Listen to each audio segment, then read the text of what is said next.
What would you say the percentages of homes going for over asking? 100% right now, right? 100%. 100%. I would say even over that, right? Yeah. 110%. It's like a guarantee. I have a few buyers that are, pretty much getting desperate because they just keep getting beat. Right now, at this time period, I would say from last year, from what I was hearing, was we were probably 60% less inventory from last year going into 2021 February of last year. So that's been a big change.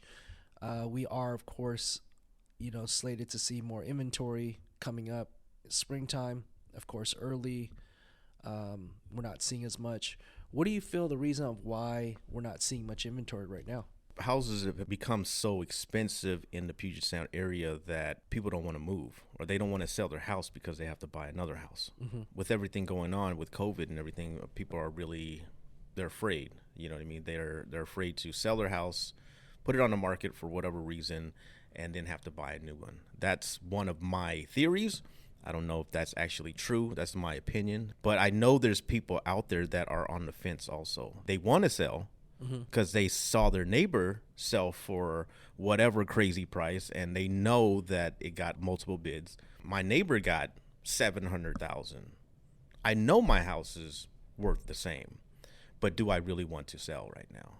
And people are sitting on lots of equity right now. Correct. So, but yeah, maybe they want to keep that equity. I don't know. So it's really the transition period is the biggest thing. Transitioning into something else, something new, something different. Are they able to transition, and what will they transition into? So what's on the horizon as far as like mortgages go, rates, and because I know it's rising, but it's still relatively cheap historically, actually.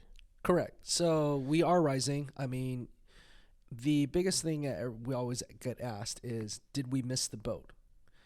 And yes, you missed the last boat. The last boat that happened during the pandemic, where interest rates were, in the high 2s, 3s. You've missed that boat.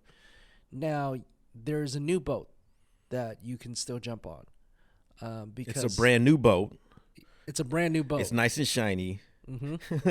And it's still affordable. I mean, we are where interest rates are even still below where we were at in 2019. So without getting into numbers, because numbers are going to change daily, you're betterment than where we were talking about in 2006, where, that was at 6.25. So everything is still pretty much affordable in its own way. Yes, house prices have gone up. There are challenges with that, but inventory will come up. We will start to stabilize in its own way. And, the housing market does drive the economy. So there's always a bright side to this. We will always get through this. There will always be a way out, or not a way out, but there will always be a happy ending. Especially with housing, it can't. In my opinion, it can't grow so much that nobody will be able to afford a home. Correct. And I don't think the federal government will let it happen, but at the same time, we can't rely on the federal government for anything. That is correct. So we're still seeing new homes being built, right? So the inventory is also dependent on new construction, new development. So as long as new construction, new development is happening, we're still seeing that. We're still seeing multifamily condo projects that